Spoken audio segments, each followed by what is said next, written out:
It is now 5:30 in the morning, Saturday morning here in the Middle East. Of course, shortly after 10 p.m. Eastern, we came on the air with this special report. 9 p.m. Eastern back in the United States, the president addressing the country. And what you're looking at right now is some of the anti-aircraft fire. This is seen over Damascus tonight. These images just coming in shortly after these U.S.-led airstrikes began in Syria. As we know tonight, this was a joint effort with both Britain and France. Our strong allies. I do want to bring in our retired Colonel Stephen Ganyard, our military analyst, who's been watching this unfold with me all evening long. And Steve, talk us through these images, the anti-aircraft images. We did hear from General Dunford and Secretary Mattis a short time ago saying they were aware that some of this activity did take place, but they couldn't elaborate on how much damage the Syrians were able to do. Yeah. David, let me put these pictures in perspective for you. When we say cruise missiles, that means they fly very, very low, like an airplane, not like a ballistic missile like we see out of Korea. Very low, about 100 feet off the ground, and they fly to the target like an airplane, which these pictures you're seeing here, these are just people firing wildly in the air because you see them going way up in the air, and they're not shooting at anything. They're making a good show of effort. It's a bit of bravery, but this has nothing to do with the incoming missiles, and the Syrians had no chance to knock down any of these missiles. Colonel Ganyard, I wanted to ask you about a tweet that just crossed now from Russia in the USA. This is a statement by the Ambassador Antonov about these strikes, saying a pre-designed scenario is being implemented. Again, we are being threatened. This is the Russian ambassador saying, we warn that such actions will not be left without consequences. Steve, we know they had threatened earlier this week to perhaps retaliate to try to bring down one of these missiles. We haven't seen any evidence of that yet. We haven't, David. And there was back-channel communication going on between, as General Dunford said, between the Russians and the U.S. all week long, trying to minimize any possibility of Russian casualties. All of the Russian ships left the port of Tartus, and all of their airplanes flew away from their air bases. So there was really very little that was going to happen here with the Russians. I think the Russians ought to be really happy with what they saw tonight, because they could have had the opportunity to down one of these missiles. They have two very sophisticated surface-to-air missile systems up in the north, protecting their air base and their port there. And so they could have technically brought down some of these missiles. But what I think happened is that the Russians turned off their radars, they turned off their missile systems, and there was a gentleman's agreement: we won't go after you as long as you let us hit Assad and take out what's left of his chemical weapons facilities. And we heard from the defense secretary, we went to great lengths, he said, to avoid civilian or foreign casualties. When he said that, certainly we all thought he was aiming that directly at the Russians, who had warned that if any Russians were put in harm's way, that they would react. Colonel Ganyard, stick with us here. Our live coverage continues. We want to listen to Defense Secretary James Mattis, who addressed the American people just a short time ago as well. Let's listen. The world knows the Syrian people have suffered terribly under the prolonged brutality of the Assad regime. On April 7th, the regime decided to again defy the norms of civilized people, showing callous disregard for international law by using chemical weapons to murder women, children, and other innocents. We and our allies find these atrocities inexcusable. As our Commander-in-Chief, the President has the authority under Article 2 of the Constitution to use military force overseas to defend important United States national interests. The United States has vital national interest in averting a worsening catastrophe in Syria, and specifically deterring the use and proliferation of chemical weapons.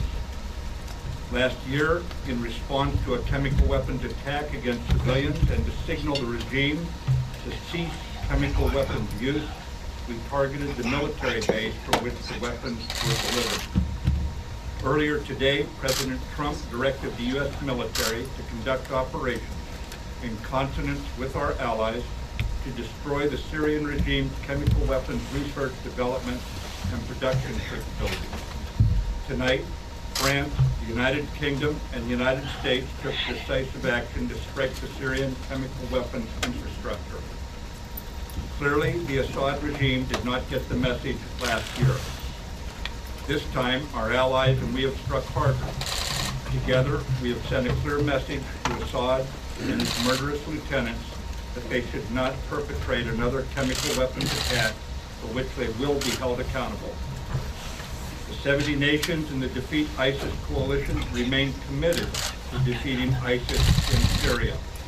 The strike tonight separately demonstrates international resolve to prevent chemical weapons from being used on anyone under any circumstance in contravention of international law. I want to emphasize that these strikes are directed at the Syrian regime.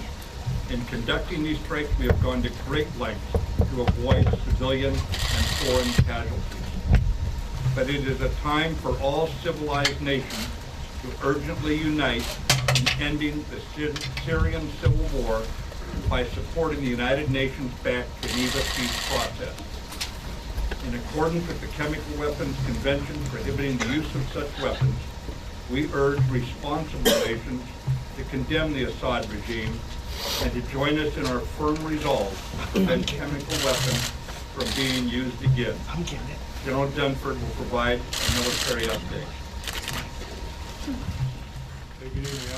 Defense Secretary James Mattis at the Pentagon shortly after 10 o'clock Eastern back in the States. We are live from Beirut. I want to bring back in Colonel Ganyard to give people who are watching this live coverage tonight sort of a bigger picture of what happened from the air and the sea. Can you talk us through these precision strikes and how they were able to accomplish this, the U.S. along with help from both Britain and France tonight? Yeah, David, this was had to be carefully choreographed because you had 3 countries involved. You had 3, if not 4, different kinds of weapon systems involved. They all fly at low altitude, and they all had to hit their targets within just a few minutes. And so a lot of this was deconfliction and being able to work with the Brits and the French. So it was complex, but they obviously did a great job. And it's important to note here that as far as we know, and I can't imagine the scenario, there were no U.S. service personnel lives in danger. They never got close enough to those Russian missile systems or to any of the Syrian missile systems themselves. The other thing, David, I think that's interesting here is how proscribed the targets were. These were just chemical weapons types targets.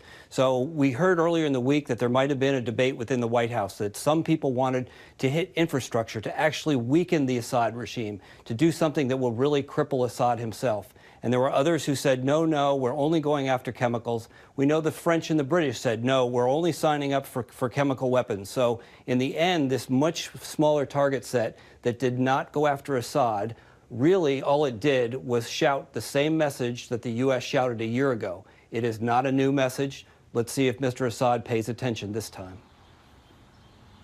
Well, that's a really interesting point, Colonel Ganyard, because I took note in the last 24 hours reporting here from Beirut, images that were coming in of Bashar al-Assad, the Syrian president, along with the Iranians meeting in Syria, smiles on their faces. This was after the chemical attack and before these precision airstrikes. And you had to wonder, Colonel, if the Syrians had calculated that this might be a small price to pay in the long run, given the headway that Bashar al-Assad has made in recent months.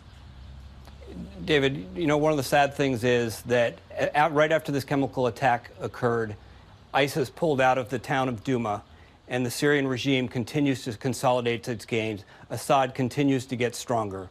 So what we did tonight really is not going to have any kind of an impact in the long term playing out of the drama in Syria. And unfortunately, I don't think it's going to be the last time that civilians, innocent civilians, will be attacked with chemical weapons in Syria.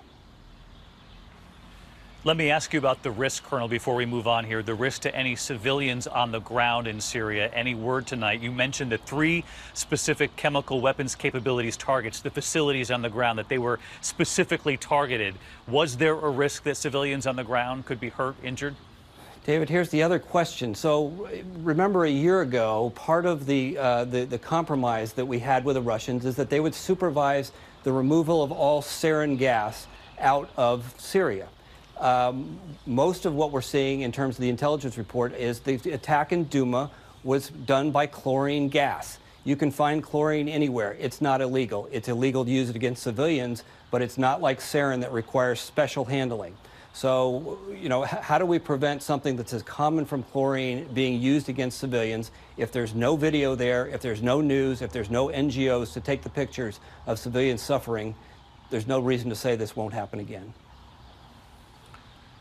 All right, Colonel Ganyard, stay with us as our coverage continues. I want to get back to our chief global affairs correspondent, Martha Radis, because it was just a year ago, Martha, you and I were on the air talking about another precision airstrike at the time. It was the airstrip, but then within days, we saw aircraft, Syrian aircraft, then taking off from that strip yet again. Is there going to be concern that because of the nature of these targets this time that perhaps they didn't denigrate the Syrian forces as much as perhaps they would have liked to? Well, Secretary Mattis, one of the things he said tonight is that they used double the number of Tomahawk missiles or cruise missiles in this strike on these 3 separate facilities. That's not a whole lot of missiles. It might sound like a lot of missiles saying double the number, but there were 59 last year, so we've got about 118 this year. So whether that destruction is permanent or whether they can rebuild, certainly the U.S. and its allies will keep an eye on these facilities. But you look at them, the first target, the Scientific Research Center, a center for research and development. The second, a chemical weapons storage facility west of Homs. The primary location of Syrian sarin, and to Steve's point there, what about the chlorine? And the third, contained chemical weapons storage facilities and important command post. You wonder if there was any sort of lives lost in those facilities. It was obviously at 4 in the morning, which is one of the reasons they probably waited until dark, is because they hoped there were not people in there.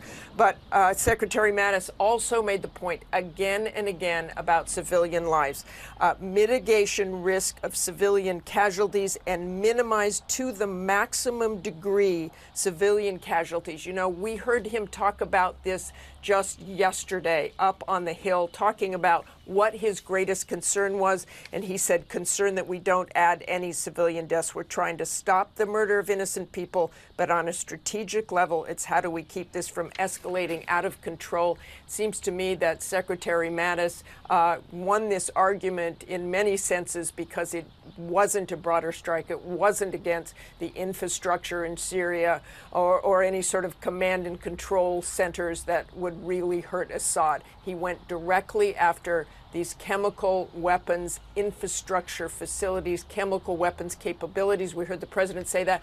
But again, they did not go after those airfields this time because I think they just thought they'd build them up again. And Martha, a quick question before we go to break here and check in with the rest of our team. How big of an influence did you think Secretary Mattis had on the president and his top national security team this week? We saw sort of a change in that timeline initially presented by the president, the tweet warning of shiny new missiles on the way, then saying before the American people that he'd have a decision within 24 to 48 hours. We know that then several days went by, and as you point out, it would appear that Secretary Mattis' strategy won out in the end. Well, I think President Trump greatly appreciates Secretary Mattis's input. He listens to him. He is very deliberate. He is very thoughtful. He will lay out many options, but he will also tell you what will happen if you pick that option. And I think one of Secretary Mattis's concerns was that there would be an overreaction in Syria. There would be an overreaction elsewhere. And what do we do next? I think people like Secretary Mattis, who is a retired 4-star Marine, are always looking for the answer to the question, how does this end? What would happen next if we did X, Y, and Z? And I think this was what Secretary Mattis and General Dunford were most comfortable with, thought it would work the best, and targeting just those chemical facilities. Hi everyone, George Stephanopoulos here. Thanks for checking out the ABC News YouTube channel. If you'd like to get more videos, show highlights, and watch live event coverage, click on the right over here to subscribe to our channel, and don't forget to download the ABC News app for breaking news alerts. Thanks for watching.